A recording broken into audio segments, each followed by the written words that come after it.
ಅವ್ರೆ ನಾವು ಇಂಪಾರ್ಟೆಂಟ್ ಅನ್ಸುತ್ತೆ ಅಡ್ಮಿಟ್ ಆಯ್ತು ಓಕೆ ಓಕೆ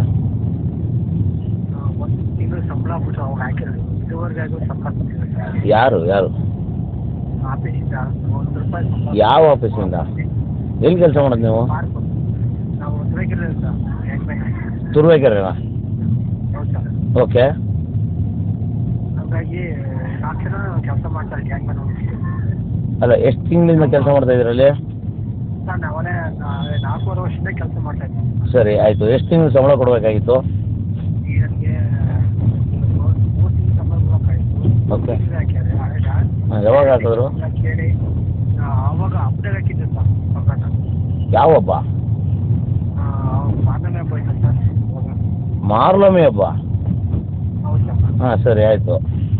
ಅವಾಗ ಅದು ಬಿಟ್ಟರೆ ಈಗ 2 ತಿಂಗಳು ಸಂಬಳ ಹಾಕ್ಬೇಕು. ಸಂಬಳ ಹಾಕಿಲ್ಲ. ನಾವು ಕೇಳಿ ಆಫೀಸಿಗೆ ಡೈಲಿ ಫೋನ್ ಮಾಡಿದರೆ ಹಾಂ ಫೋನ್ ರಿಸೀವ್ ಮಾಡಲ್ಲ, ರೆಸ್ಪಾನ್ಸ್ ಮಾಡಲ್ಲ. ಮತ್ತೆ ಈಗ ಹಾಸ್ಪಿಟಲ್ ಅಡ್ಮಿಟ್ ಆಗಿ ಈಗ ಡಿಸ್ಚಾರ್ಜ್ ಮಾಡಕ್ಕೆ ಹೋದ್ರು ಸಹಿತ ಇದು ಮಾಡಿಲ್ಲ. ಏನು ಹಾಸ್ಪಿಟ್ಲಿಗೆ ಏನಕ್ಕೆ ಅಡ್ಮಿಟ್ ಆಗಿರೋದು? ಅಪೆಂಡಿಕ್ಸ್ ಆಯ್ತು ಸರ್. ಅಪೆಂಡಿಕ್ಸ್ ಆಪ್ರೇಷನ್ ಆಯಿತಾ? ಹೌದು ಸರ್ ಆಯ್ತು ಸರ್. ಎಷ್ಟು ದಿನ ಆಯಿತು ಆಪ್ರೇಷನ್ ಆಗಿ? ಆಪ್ರೇಷನ್ ಆಗಿ 20 ದಿನ ಆಯ್ತು.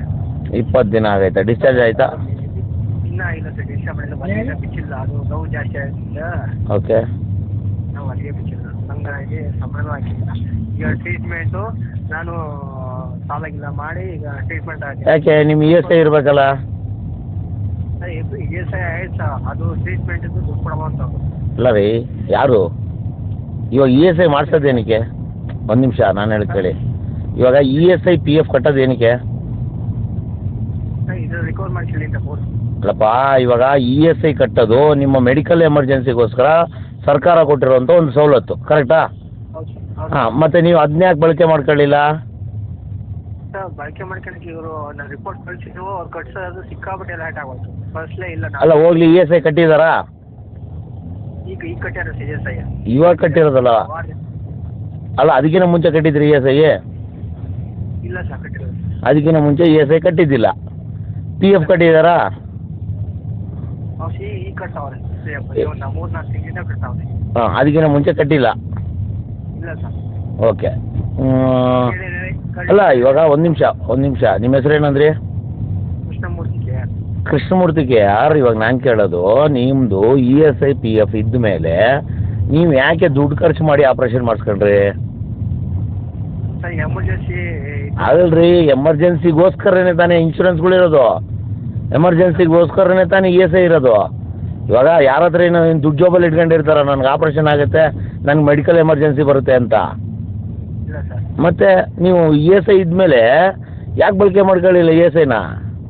ಸರ್ ಬಳಕೆ ಮಾಡ್ಕೊಳಕ್ಕೆ ಸೆಕ್ಷನ್ ಆಫೀಸರ್ಗೂ ಮುಡ್ಸಿದ್ರೆ ಸೆಕ್ಷನ್ ಆಫೀಸರ್ಗೂ ಫೋನ್ ಎತ್ತುತ್ತಾ ಇಲ್ಲ. ಅವರು ಬೆಲೆ ಕೊಡ್ತಾ ಇಲ್ಲ ಅಂತ.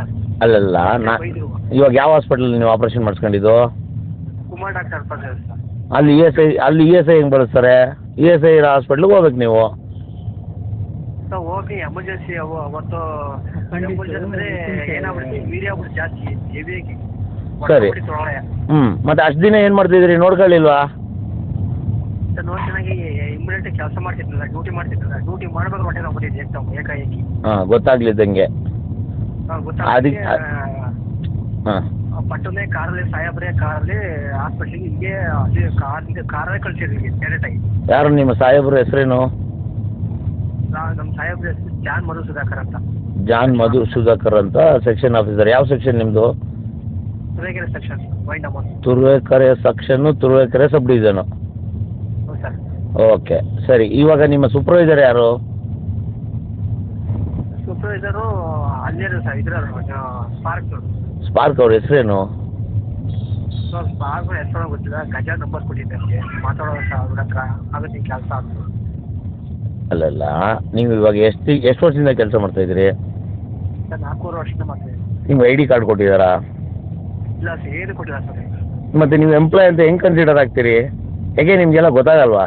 ಅಲ್ಲ ರೀ ಒಂದು ನಿಮಿಷ ಕೃಷ್ಣಮೂರ್ತಿ, ನಾನು ಕೇಳೋದನ್ನ ಅರ್ಥ ಮಾಡ್ಕೊಳ್ಳಿ. ಇವಾಗ ನೀವು ಯಾವುದನ್ನೇ ಆಗಲಿ, ನೀವು ಒಂದು ಕಂಪ್ನಿ ಎಂಪ್ಲಾಯ್ ಅಂದರೆ ನಿಮ್ಮ ಹತ್ರ ಏನಿದೆ, ನಿಮ್ಗೇನು ಪೇಮೆಂಟ್ ಸರ್ಟಿಫಿಕೇಟ್ ಕೊಡ್ತಾಯಿದ್ದೀರಾ?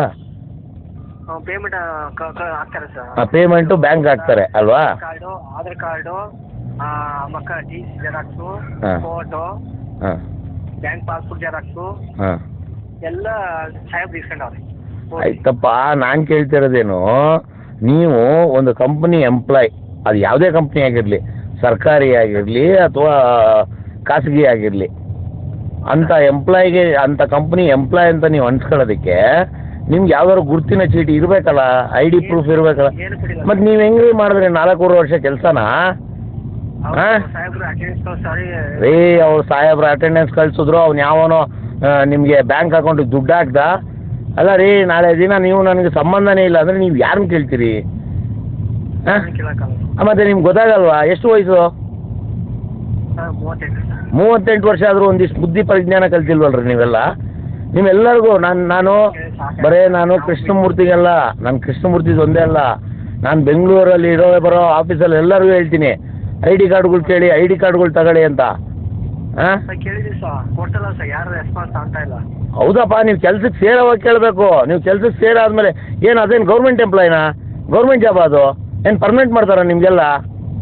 ಇಲ್ಲ ಸರ್. ಹಾಂ, ಮತ್ತೆ ಏನಕ್ಕೆ ಮಾಡ್ತೀರಾ ಕೆಲಸಗಳ್ನ? ಇವತ್ತು ನಿಮ್ಮ ESIPF ನಿಮ್ಮ ದುಡ್ಡು ಕಟ್ಟಾಗಿ ನಿಮ್ಗೆ ಅದು ಪ್ರಯೋಜನಕ್ಕೆ ಬಂದಿಲ್ಲ ಅಂದರೆ ಏನಕ್ಕೆ ಮಾಡ್ಬೇಕು ಈ ಕೆಲಸ ನೀವು? ಸರ್ ಅಲ್ವಾ?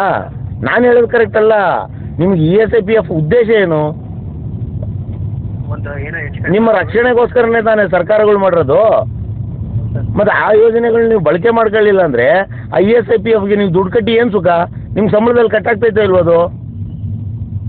ESIPFಗೆ ಗೊತ್ತಾ ಹೋಗ್ಲಿ, ESIPF ಅಲ್ಲಿ ಅಮೌಂಟ್ ಕಟ್ಟಾಗುತ್ತೆ ಅಂತ ಯಾವತ್ತಾರು ನೋಡಿದ್ದೀರಾ? ಗೊತ್ತಿಲ್ಲ ಸರ್. ಮತ್ತೆ ಏನು ಸುಮ್ಮನೆ ಅದೇನೋ ಹೇಳ್ತಾರಲ್ಲ, ಅಗಸಕ್ಕೆ ಬಂಡೆಗೆ ಹೋಗ್ದಂಗೆ ಒಗಿತಾ ಇರೋದು ದಿನ ಹೋಗಿ, ಅಲ್ಲ? ಹೌದು ಸರ್. ಸಾಹೇಬ್ರೇನೋ ಕೆಲಸ ಹೇಳ್ತಾರೆ, ಮನೇಲಿ ಏನೋ ಒಂದಿಷ್ಟು ಕಷ್ಟಗಳು ಇರ್ತವೆ, ಬಂದು ಸೇರ್ಕೊಬಿಡೋದು ಯಾವುದೋ ಒಂದು ಕಂಪ್ನಿಗೆ. ಹಾಂ, ಅವ್ನು ನಿಮ್ಮ ತಲೆ ನೋಡಲ್ಲ, ಬುಡ ನೋಡಲ್ಲ. ನಿಮ್ಮ ಮಕ್ಕ ನೋಡಿದ್ದೇನೇನ್ರಿ ಒಂದು ಸ್ಪಾರ್ಕ್ ಎಲೆಕ್ಟ್ರಿಕಲ್ಸೋನು? ಇಲ್ಲ ಸರ್. ಹಾಂ, ನಿಮ್ಮ ಕಂಪ್ನಿ ನೀವು ಯಾರು ಅಂತ ಗೊತ್ತೇನು? ಕೃಷ್ಣಮೂರ್ತಿ ಯಾರು ಅಂತ ಗೊತ್ತಾ ಕಂಪ್ನಿಗೆ? ಇಲ್ಲ ಹಾಂ, ಮತ್ತೆ ಸುಮ್ಮನೆ ಕೆಲಸ ಮಾಡ್ತೀರಾ? ನಿಮ್ಮ ಮನೇನು ಪರ್ಮನೆಂಟ್ ಮಾಡಿಬಿಡ್ತಾರ ಅನ್ನೋ ಕನ್ಸಲ್ಲಿದ್ದೀರಾ ನೀವೆಲ್ಲ? ಹ್ಞೂ, ಮತ್ತೆ ಸರ್ ಏನೋ ಒಂಚೂರು ಮಾಡ್ಬೇಕು ಸರ್, ದಯವಿಟ್ಟು. ಅಲ್ಲ, ಏನು ಮಾಡ್ಕೊಡ್ಬೇಕು ನಾನು ಇವಾಗ? ಸರ್ ನನಗೆ ಸಂಬಳ ಹಾಕ್ಬೇಕು ಸರ್ 2 ತಿಂಗಳು. ಹಾಂ, ಅವಾಗ ನನಗೆ ಟ್ರೀಟ್ಮೆಂಟ್ ಇರೋದು ಟೋಟಲ್ 21,000 ರೂಪಾಯಿ ಬಿಲ್ ಕೊಟ್ಟಾರೆ. ಸರಿ. ಮೆಡಿಸಿನ್ ಬರ್ಕೊಟ್ಟಾರೆ. ಸರಿ ಅದೊಂದು ಮಾಡ್ಬೇಕು ಸರ್, ದಯವಿಟ್ಟು ಸರ್. ಸರಿ. ಇವಾಗ ಅಲ್ಲ, ಸೆಕ್ಷನ್ ಆಫೀಸರ್ ನಂಬರ್ ಕಳಿಸ್ಕೊಡ್ತೀನಿ ಸರ್. ಆಯಿತು ಸಾಹೇಬ್ರೆ, ಇರಿ ಒಂದು ನಿಮಿಷ. ನಿಮ್ಮ ಸೆಕ್ಷನ್ ಆಫೀಸರ್ ನಂಬರು ಕಳಿಸಿ, ಎಲ್ಲರದ್ದು ನಂಬರ್ ಕಳಿಸಿ, ಮಾತಾಡೋಣ. ನಿಮ್ಮ ಸೂಪರ್ವೈಸರ್ ಹೆಸರೇನು? ಗೊತ್ತಿಲ್ಲ. ಗೊತ್ತಿಲ್ಲ ಸರ್. ಯಾರು ಗೊತ್ತು? ಸ್ಪಾರ್ಕ್ ಎಲೆಕ್ಟ್ರಿಕಲ್ಸಲ್ಲಿ ಯಾರು ಗೊತ್ತು ನಿಮಗೆ? ಇವ್ರು ಗೊತ್ತು ಅಷ್ಟೇ. ಅಂಜನ್ ಅಂತ ಕಾಂಟ್ರಾಕ್ಟ್, ಅಂಜನ್. ಹ್ಞೂ, ಅಂಜನ್ ಏನು ಮಾಡ್ತಾರೆ ಅವರು? ಸರ್ ಅವರಂತೆ ಬಿಲ್ ಮಾಡ್ತಾರೆ, ಅವರಂತೆ ಸಂಬಳ ಆಗ್ತಾ ಇರೋದು. ಸಂಬಳ ಅವ್ರು ಅಂಜನ್ ಹಾಕ್ತಾರಾ? ಅದು ಇದು ಅವ್ರು ಯಾರು ಸ್ಪಾರ್ಕ್ ನೋಡ್ದು, ಇವ್ರದ್ದು ಮೇಡಮ್ದು ಎಲ್ಲ ನಂಬರ್ ಕಳಿಸ್ತೀನಿ ಸರ್. ಹ್ಞೂ, ನಮ್ಮ ಸಾಹೇಬ್ರದ್ದು ಎಲ್ಲರೂ ಕಳಿಸ್ತೀನಿ ಸರ್, AWS ಎಲ್ಲರೂ. ಹ್ಞೂ. ಒಟ್ಟಲ್ಲಿ ಲಂಗು ಲಗಾಮ್ ಇಲ್ದಿದ್ದು ಕಾಡು ಕುದುರೆ ಹತ್ಕೊಂಡು ಓಡ್ತಾ ಇದ್ದೀರಾ ಸುಮ್ಮನೆ ನೀವು ಟೆಂಪ್ರವರಿ ಎಂಪ್ಲಾಯೀಸು. ಕಂಬ ಎಷ್ಟು ಸರಿ ಹತ್ತೀರಿ ಡೈಲಿ? ಏನು ಸರ್? ಕಂಬ ಎಷ್ಟು ಸರಿ ಹತ್ತೀರಿ ಡೈಲಿ? ಕಂಬ AWS 10 ಅಂತ ಹೇಳಿರುವ.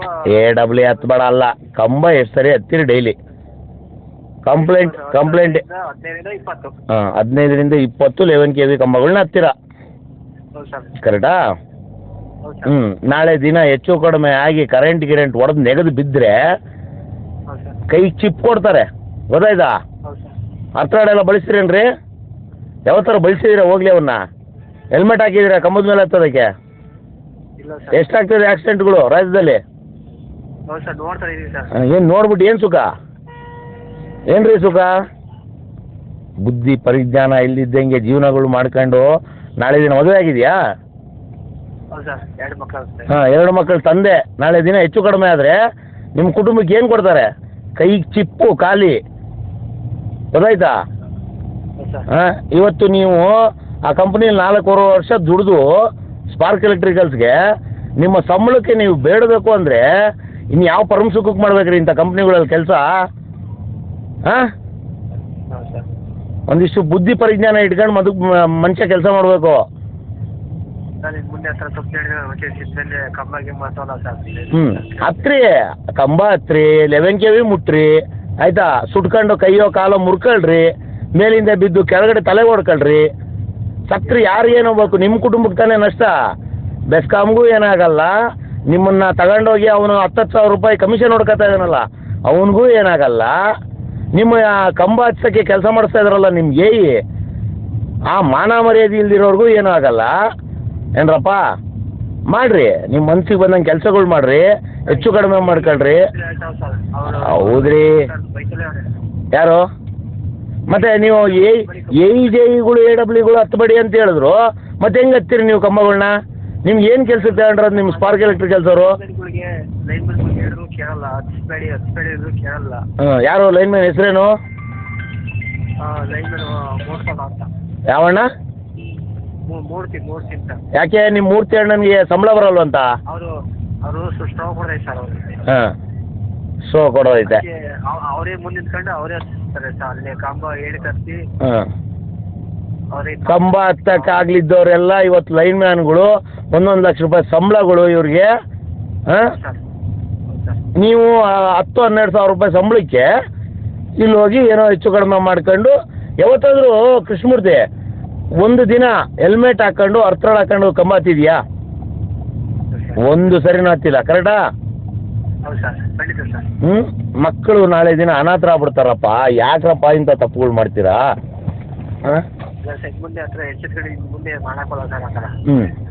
ಇವಾಗ ನನ್ನಿಂದ ಏನಾಗಬೇಕಪ್ಪ? ನನಗೆ 2 ತಿಂಗಳು ಸಂಬಳ ಮತ್ತೆ ನನಗೆ ಟ್ರೀಟ್ಮೆಂಟ್ ದುಡ್ಡು ಬರ್ಬೇಕು ಸರ್. 21,000. 21,000 ಯಾರು ಕೊಡ್ತಾರೆ ಟ್ರೀಟ್ಮೆಂಟಿಗೆ ದುಡ್ಡು? ಸರ್ ನಾನು ಖರ್ಚು ಮಾಡಿದ್ದೇನೆ ಸರ್ ಈಗ. ಹೌದ್ರಿ, ನೀವು ಖರ್ಚು ಮಾಡಿದ್ದೀರಾ, ಸಾಲ ಸೂಲ ಮಾಡಿ ಖರ್ಚು ಮಾಡಿದ್ದೀರಾ, ಇವತ್ತು ಇನ್ನೂ ಹಾಸ್ಪಿಟ್ಲಲ್ಲಿ ಇದ್ದೀರಾ, ಡಿಸ್ಚಾರ್ಜ್ ಮಾಡಿಸ್ಕೊಳ್ಳೋಕೆ ದುಡ್ಡಿಲ್ಲ ನಿಮ್ಮ ಹತ್ರ, ಕರೆಕ್ಟಾ? ಹಾಂ, ಮತ್ತೆ ಇವಾಗ ನಿಮಗೆ 21,000 ರೂಪಾಯಿ ಯಾರು ಕೊಡಬೇಕು? ಯಾಕೆ ಕೊಡಬೇಕು? ಹೌದ್ರಿ, ನೀವು ಕೆಲಸ ಮಾಡಿದ್ದೀರಾ ಅನ್ನೋದಕ್ಕೆ ಅಟೆಂಡೆನ್ಸ್ ಬಿಟ್ಟರೆ ಬೇರೆ ಏನಿದೆ ನಿಮ್ಮ ಹತ್ರ? ನೀವು ಸ್ಪಾರ್ಕ್ ಕಂಪನಿ ಒಬ್ಬ ಎಂಪ್ಲಾಯ್ ಅನ್ನೋದಕ್ಕೆ ನಿಮ್ಮ ಹತ್ರ ಆಧಾರಗಳೇನಿದೆ? ನೀವು ಕೊಟ್ಟಿದ್ದೀರಿ, ಕಂಪ್ನಿಯಿಂದ ಏನು ಕೊಟ್ಟಿದ್ದಾರೆ? ಹಾಂ, ಅರ್ಥ ಆಯ್ತಾ? ಹಾಂ, ಇವಾಗ ಅರ್ಥ ಮಾಡ್ಕೊಳ್ಳೋದಲ್ಲ, ಮೊದಲೇ ಅರ್ಥ ಮಾಡ್ಕೋಬೇಕು, ಕೇಳಬೇಕು ಅಲ್ವಾ? ಇವತ್ತು ನಾಳೆ ದಿನ ಬಂದಿದ್ರು ಒಂದೇ ಒಂದು ಸತಿ ಚೆಕ್ ಕೊಟ್ಟು ಓಕೆ ಅವ್ರು ಹಿಡಿದು ಕೂಡಾಕಿದ್ರು. ಕೂಡಾಕಿ ಗಲಾಟೆ ಮಾಡಿ ಅವ್ರು ಫಸ್ಟ್ ಹುಡುಗರೆಲ್ಲ ಸ್ಯಾಲರಿ ಚೆಕ್ ಎಲ್ಲ ಕ್ಲಿಯರ್ ಮಾಡಿ AWL ಫಸ್ಟ್ ಅವ್ರು ಮ್ಯಾರಿ ಕಳಿಸಿ ಎಲ್ಲ ಕ್ಲಿಯರ್ ಮಾಡಿ ಕಳಿಸಿ ಎಲ್ಲರೂ ಕಳಿಸ್ಬೇಡಿ ಅಂತ ಕೂತಿದ್ರು. ಮಾಡ್ಬಿಟ್ಟಿದ್ರು ಎಲ್ಲ ಬಂದ್ಬಿಟ್ಟು ಹಂಗಾರು 1 ತಿಂಗಳು ಚೆಕ್ ಕೊಟ್ಬಿಟ್ಟು ಎಸ್ಕೇಪ್ ಆಗ್ಬಿಟ್ರು. ಕೊಡ್ತೀವಿ ಮಾಡ್ಕೊಡ್ತೀವಿ, ಅದು ಮಾಡ್ಕೊಡ್ತೀವಿ, ಇದು ಮಾಡ್ಕೊಡ್ತೀವಿ ಸುಳ್ಳು ಹೇಳಿ ಅವ್ರಿಗೆ ಬೇಕಾದ್ರೆ ಮಾತ್ರ ಅಟೆಂಡೆನ್ಸ್ ಹಣ ಬರ್ತಾರೆ ಗೊತ್ತಿಲ್ದಂಗೆ, ಇದಂತೆ ಬರಲ್ಲ. ಯಾಕೆ ಇವ್ರಿಗೆ ಕಂಪ್ನಿ ಸಂಬಳ ಇವ್ರ ಕಂಪ್ನಿ ಬಿಲ್ ಕೊಡ್ತಾ ಇಲ್ವಾ ತಿಂಗಳು? ಏನ್ ಮಾಡ್ತಾ ಇದೆ ಅಂತ ಗೊತ್ತಿಲ್ಲ ಸರ್. ಏನ್ ಮಾಡ್ತಾರೆ ಅಂತ ನಮ್ ಸಾಹೇಬ್ರು ಡೈಲಿ ಫೋನ್ ಮಾಡ್ತಾರೆ ಅವ್ರಿಗೆಲ್ಲರಿಗೂ, ಸ್ಪಾರ್ಕ್ಸ್ ಅವ್ರಿಗೆ ಅವ್ರಿಗೆಲ್ಲರಿಗೂ. ಒಬ್ಬರು ಫೋನ್ ಎತ್ತಲ್ಲ. ನಮ್ ಸೆಕ್ಷನ್ ಆಫೀಸರ್ ಬಾಯಿಗೆ ಬಂದ ಬೈತಾರೆ ಫೋನ್ ಮಾಡಿ, ಒಬ್ಬರು ಫೋನ್ ಎತ್ತಲ್ಲ ಸರ್ ಅವ್ರಿಗೆ ಯಾರಿಗೂ. ಮತ್ತೆ ಅಲ್ರಪ್ಪ, ನೀವು 3 ತಿಂಗಳು ಸಂಬಳಗಳು ಇಲ್ಲಿದಂಗೆ ಹೆಂಗ್ರಪ್ಪ ಕೆಲಸ ಮಾಡ್ತೀರಾ? AWL ಹತ್ರಕ್ಕೆ ನಮ್ ಸೆಕ್ಷನ್ ಆಫೀಸರ್ ಕರ್ಕೊಂಡಿದ್ರು ಮುಂದಕ್ಕೆ ಹುಡುಗನೆಲ್ಲ ಬರಪ್ಪ ಇಲ್ಲಿ ಬಸವ ಅಂತ ಹೇಳಿ. ಅವ್ರು AWL ಫೋನ್ ಮಾಡಿದ್ರು, AWLಗೂ ಫೋನ್ ಎತ್ತಲ್ಲ ಅವರು. ಅಲ್ಲ ಕೃಷ್ಣಮೂರ್ತಿ, ಇವಾಗ 2 ಮಕ್ಕಳು ಸ್ಕೂಲ್ಗೆ ಹೋಗ್ತಾರಾ? ಹೌದು ಸರ್. ಎಷ್ಟನೇ ಕ್ಲಾಸು? 3ನೇ ಕ್ಲಾಸ್ ಸರ್. ಇನ್ನೊಬ್ರು? ಟ್ವಿನ್ಸ್ 2 ಟ್ವಿನ್ಸು, 3ನೇ ಕ್ಲಾಸ್, 2 ಹೋಗ್ತಾರೆ. ಯಾವ ಸ್ಕೂಲಲ್ಲಿ ಓದ್ತಾರೆ? ನಮ್ಮ ಗೌರ್ಮೆಂಟ್ ಸ್ಕೂಲಲ್ಲಿ ಸರ್. ಗೌರ್ಮೆಂಟ್ ಸ್ಕೂಲಲ್ಲಿ ಓದ್ತಾರೆ, ಬದುಕಿದ್ರಿ, ಖರ್ಚಿಲ್ಲ. ಮನೆಯವ್ರು ಏನು ಮಾಡ್ತಾರೆ? ಮನೆಯವರು ಸ್ಕೂಲ್ ಅಡುಗೆ ಮಾಡಕ್ಕೆ ಹೋಗ್ತಾರೆ ಸರ್. ಯಾವುದು ಅಂಗನವಾಡಿಲಿ? ಹೌದು ಸರ್. ಹಂಗಾಗಿ ಊಟದ ಖರ್ಚು ಉಳಿತು, ಸದ್ಯಕ್ಕೆ ಸಂಬಳಕ್ಕೆ ಏನು ತೊಂದರೆ ಇಲ್ಲ. ಹಂಗಾಗಿ 3 ತಿಂಗಳಾದರೂ ಪರವಾಗಿಲ್ಲ ಕೆಲಸ ಮಾಡ್ತೀರಾ ಸಂಬಳ ಇಲ್ದಿದ್ದಂಗೆ. ಅದೇ ಅಲ್ಲಿ ಇಲ್ಲಿ ಚೂರು ಕೊಡ್ತಾರೆ, ನೀವು 11 KV ಹತ್ತೀರಾ, ಎಲ್ಲೋ ಒಂದು 500-1000 ರೂಪಾಯಿ ಬರ್ತದೆ ಅಂತ. ಅಲ್ವಾ? ಇದೇ ಕೆಲಸ ತಾನೇ ಮಾಡ್ತಿರೋದು ನೀವೆಲ್ಲ? ಹಾಂ, ಮತ್ತೆ ಇನ್ಯಾವಾಗ ಬುದ್ಧಿ ಕಲಿಯೋದು ನೀವೆಲ್ಲ? ದುಡಿಯೋದಕ್ಕೆ ಏನಕ್ಕೆ ಹೋಗ್ತಾ ಇರೋದು ಕಂಪನಿಗಳಿಗೆ? ಸಂಬಳಕ್ಕೆ. ಅದೇ ಅದಕ್ಕೆ ಹೋಗ್ತಾ ಇರೋದು. ಕೊನೆಗೆ ಆಗೋದೇನು ಪರಿಸ್ಥಿತಿ? ಇನ್ನು ಯಾವಾಗ ಬುದ್ಧಿ ಕಲಿದ್ರಪ್ಪ ನೀವೆಲ್ಲ? ಓಪನ್ ಆಗಿ ಹೇಳ್ತಾ ಇದೀನಿ, ಕೇಳಿಸ್ಕೊ ಕೃಷ್ಣಮೂರ್ತಿ, ನಿಮ್ಗೆ ಯಾರಿಗೂ ಅಪಾಯಿಂಟ್ಮೆಂಟ್ ಆಗಲ್ಲ. ಕನಸಿನಲ್ಲಿ ಭ್ರಮಣ ಲೋಕದಲ್ಲಿ ಬದುಕಬೇಡಿ, ಆಯಿತಾ? ನಿಮ್ಗೆ ಯಾರಿಗೂ ಅಪಾಯಿಂಟ್ ಆಗಲ್ಲ. ಇದು ಪ್ರೈವೇಟ್ ಕಂಪ್ನಿಯಿಂದ ನೀವು ಇವತ್ತು ಬೆಸ್ಕಾಮಲ್ಲಿ ಕೆಲಸ ಮಾಡ್ತಾ ಇದ್ದೀರಾ. ಹೌದು ಸರ್. ನಿಮಗೆ ಏನಾದರೂ ಆ ಥರ ಭ್ರಮರಾಲೋಕದಲ್ಲಿ ಬದುಕ್ತಿದ್ರೆ ನಾಳೆ ನಾನು ಅಪಾಯಿಂಟ್ ಆಗ್ಬಿಡ್ತೀನಿ, ನಾನು ಸರ್ಕಾರಿ ಸಂಬಳ ತಿಂತೀನಿ, ನಾನು ಹೆಂಡತಿ ಮಕ್ಕಳನ್ನ ಚೆನ್ನಾಗಿ ನೋಡ್ಕೊತೀನಿ ಅನ್ನೋ ಭ್ರಮರಾಲೋಕದಲ್ಲಿದ್ದರೆ ಮರ್ತು ಬಿಡ್ರಿ, ಆಯಿತಾ? ಸರಿ ಸರ್. ಸರಿ. ಹಾಂ, 22 ವರ್ಷದಿಂದ ಕೆಲಸ ಮಾಡ್ತಿರೋಂಥ ಜಿ ವಿ ಪಿಗಳಿಗೆ ಪರ್ಮನೆಂಟ್ ಆಗಲಿಲ್ಲ, ಇನ್ನು ನಿಮ್ಗೆ ಆಗ್ಬಿಡ್ತದಾ? ಇಲ್ಲ ಸರ್, ಖಂಡಿತ ಇಲ್ಲ ಸರ್. ದಯವಿಟ್ಟು ಅರ್ಥ ಮಾಡ್ಕೊಳ್ರಿ, ಆಯಿತಾ? ನಿಮ್ಮ ಜೀವನಗಳು ನೀವು ನೋಡ್ಕೊಳ್ರಿ. ಇಂಥ ದರಿದ್ರ ಕಂಪ್ನಿಗಳಲ್ಲಿ ಕೆಲಸ ಮಾಡಿ ಇವ್ರುಗಳು ಉದ್ಧಾರ ಆಗ್ತಾ ಇದ್ದಾರೆ, ನಿಮ್ಮನ್ನು ಬಳಸ್ಕೊಂಡು 10,000 ರೂಪಾಯಿ ಲಂಚ್ ಏನೋ ಕಮಿಷನ್ಗಳು ನೋಡ್ಕೊಂಡು ಒಂದೊಂದು ತಲೆಗೆ ಇವ್ರು ಉದ್ಧಾರ ಆಗ್ತಾ ಇದ್ದಾರೆ, ಇವ್ರು ದೊಡ್ಡವ್ರು ಆಗ್ತಾ ಇದ್ದಾರೆ, ದೊಡ್ಡ ದೊಡ್ಡ ಅಪಾರ್ಟ್ಮೆಂಟ್ಗಳು ಕೆಲಸ ಮಾಡ್ಕೊಂಡಿದ್ದಾರೆ. ನೀವು ಮಾತ್ರ ಇವತ್ತು ಈ ರೀತಿಯಾಗಿ ಹಾಸ್ಪಿಟ್ಲಲ್ಲಿ 20,000 ರೂಪಾಯಿಗೆ ದುಡ್ಡು ಇಲ್ದಿದಂಗೆ ಅಲಿತಾ ಇದ್ದೀರಾ. ಏನಪ್ಪ? ಆಗಲಿ, ಪ್ರಯತ್ನ ಮಾಡೋಣ. ಸೋಮವಾರ ಅಂಜನ್ಗೆ ಮಾತಾಡೋಣ, ಓಕೆನಾ? ಹೌದು ಸರ್. ಫೋನ್ಪೇ ನಂಬರ್ ಏನು? ಫೋನ್ಪೇ ಐತೆ ಸರ್, ಕೊಡ್ತೀನಿ. ಫೋನ್ಪೇ ನಂಬರ್ ಏನು ರೀ? ಆಯ್ತು ಸರ್, ಕೊಡ್ತೀನಿ ಸರ್. ಹೇಳಿ ಫೋನ್ಪೇ ನಂಬರು.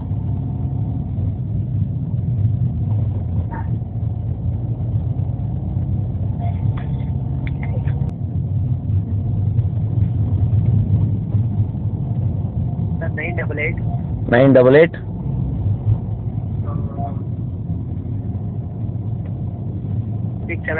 67 12 12 389. 389. ಯಾರ ಹೆಸರು ಬರುತ್ತೆ? ನಮ್ಮ ತಮ್ಮದು ಸರ್. ನಿಮ್ಮ ತಮ್ಮನ ಹೆಸರೇನು? ಅವನ ಹೆಸರು ಮಂಜುನಾಥ್ ಅಂತ ಏನೋ ಬರುತ್ತೆ ಸರ್. ಮಂಜುನಾಥ್ ಅಂತ ಏನೋ ಬರುತ್ತಾ? ಹೌದು ಸರ್. ಅವನೇನು ಸ್ವಂತ ತಮ್ಮನ ಬಾಡಿಗೆ ತಗೊಂಡಿದ್ರಿ ರೀ? ಇಲ್ಲ ಸರ್, ಅಣ್ಣ ತಮ್ಮ. ಮತ್ತೆ ಮಂಜುನಾಥ್ ಏನೋ ಬರುತ್ತೆ ಅಂತೀರಲ್ರಿ, ಯಾಕೆ ನಿಮ್ಗೆ ಫೋನ್ಪೇ ನಂಬರ್ ಇಲ್ವಾ? ಇಲ್ಲ ಸರ್, ನನ್ನ ಫೋನ್ಪೇ ಏನಿಲ್ಲ ಸರ್. ಕೀಪ್ಯಾಡ್. ಸರಿ, ಆಯಿತು, ಪ್ರಯತ್ನ ಮಾಡೋಣ. ಈ ಆಡಿಯೋ ಕೇಳಿಸ್ಕೊಳ್ಳೋಂಥವ್ರು ಯಾರಾದರೂ ನಿಮ್ಮ ಮೇಲೆ ಕರುಣೆ ತೋರಿಸಿ, ದಯೆ ತೋರಿಸಿ ಅವ್ರ ಕೈಲಾದಷ್ಟು ಸಹಾಯ ಮಾಡಲಿ ಅಂತ ನಾನು ಈ ಆಡಿಯೋ ಮುಖಾಂತರ ಕೇಳ್ಕೊತೀನಿ. ಮತ್ತು ಯಾರಾದರೂ ಫೋನ್ ಮಾಡಿ ನಮ್ಮ ಮಠದಿಂದನೋ ನಮ್ಮ ದೇವಸ್ಥಾನದಿಂದನೋ ಅಥವಾ ನಮ್ಮ ಇನ್ನೊಂದು ಮತ್ತೊಂದಿಂದನೋ ದುಡ್ಡು ಹಾಕ್ತೀವಿ, GST ಅಮೌಂಟ್ ಒಂದು 20,000 ರೂಪಾಯಿ ಬರುತ್ತೆ, 5,000 ರೂಪಾಯಿ ಬರುತ್ತೆ, ಈ ಅಕೌಂಟಿಗೆ ಫೋನ್ಪೇ ಮಾಡಿ ನಿಮಗೆ ದುಡ್ಡು ಹಾಕ್ತೀವಿ ಅಂತ ಯಾರಾದರೂ ಫೋನ್ ಮಾಡಿದ್ರೆ ಈ ಆಡಿಯೋ ಕೇಳಿಸ್ಕೊಂಡು ಯಾರಿಗೂ ₹1 ಕಳಿಸ್ಬೇಡಿ. ಇಲ್ಲ ಸರ್. ಅವ್ರು ಇನ್ನೆಂಥ ದರಿದ್ರರು ಅಂದರೆ ಪಾಪ ಇಂಥ ಪೇಷಂಟ್ಗಳು ದುಡ್ಡನ್ನೂ ತಿಂತಾರೆ, ಅಂಥ ದರಿದ್ರರು ಇವತ್ತಿದ್ದಾರೆ ಭೂಮಿ ಮೇಲೆ, ಗೊತ್ತಾಯ್ತಾ? ಯಾವುದೇ ಫೋನ್ ಕಾಲ್ ಬಂದರು, ಯಾರೇ ಫೋನ್ ಮಾಡಿದ್ರು, ನಿಮ್ಮದು ಕೇಳಿಸ್ಕೊಂಡಿದ್ದೀವಿ, ನಿಮ್ಗೆ ದುಡ್ಡು ಹಾಕ್ತೀವಿ, 5 ಲಕ್ಷ, 10 ಲಕ್ಷ, 2 ಲಕ್ಷ, 1 ಲಕ್ಷ, ಈ ನಂಬರ್ಗೆ 5,000, 10,000, 20,000 ದುಡ್ಡು ಹಾಕಿ ನಾವು ಇಮಿಡಿಯೇಟಾಗಿ ಕಳಿಸ್ತೀವಿ ಅಂತ ಹೇಳಿದ್ರೆ ಆ ಥರದಕ್ಕೆ ಯಾವುದಕ್ಕೂ ದುಡ್ಡು ಕಳಿಸ್ಬೇಡಿ ಅಂತ ನಿಮ್ಮ ತಮ್ಮನಿಗೆ ಹೇಳಿ, ಆಯಿತಾ? ಸೋಮವಾರ ಅಂಜನಿಗೆ ಮಾತಾಡೋಣ, ಇಲ್ಲಾಂದರೆ ನಾಳೆ ನೋಡ್ತೀನಿ, ಅಂಜನಿಗೆ ಮಾತಾಡೋ ಪ್ರಯತ್ನ ಮಾಡ್ತೀನಿ, ಖಂಡಿತವಾಗ್ಲೂ ಪ್ರಯತ್ನ ಮಾಡೋಣ. ಇವಾಗೇನು ತೊಂದರೆ ಇಲ್ವಲ್ಲ ಸದ್ಯಕ್ಕೆ? ಇರ್ಬೋದಲ್ಲ ಹಾಸ್ಪಿಟ್ಲಲ್ಲಿ ಇನ್ನೊಂದು 2 ದಿನ? ಓಕೆ, ಇರ್ಬೋದು ಸರ್. ಆಯ್ತು ಆಯ್ತು, ಇರಿ, ಇನ್ನೊಂದು 2 ದಿನ ಇರಿ, ನೋಡೋಣ, ಪ್ರಯತ್ನ ಮಾಡೋಣ. ಒಳ್ಳೆ ಮನಸ್ಸಿರೋಂಥ ಮನುಷ್ಯರು ಇದ್ದೇ ಇದ್ದಾರೆ, ಅವ್ರ ಕೈಲಾದಷ್ಟು ಸಹಾಯ ಮಾಡಲಿ ಅಂತ ನಾನು ಈ ಆಡಿಯೋ ಮುಖಾಂತರ ಕೇಳ್ತೀನಿ. ಆಮೇಲೆ ಈ ಆಡಿಯೋನ ಅಪ್ಲೋಡ್ ಮಾಡ್ತೀವಿ, ಓಕೆ? ಸರಿ ಸರಿ ಸರ್, ಆಯ್ತು. ಆಗಲಿ, ಹುಷಾರಾಗಿ ನೋಡ್ಕೊಳ್ಳಿ. ಹಾಂ.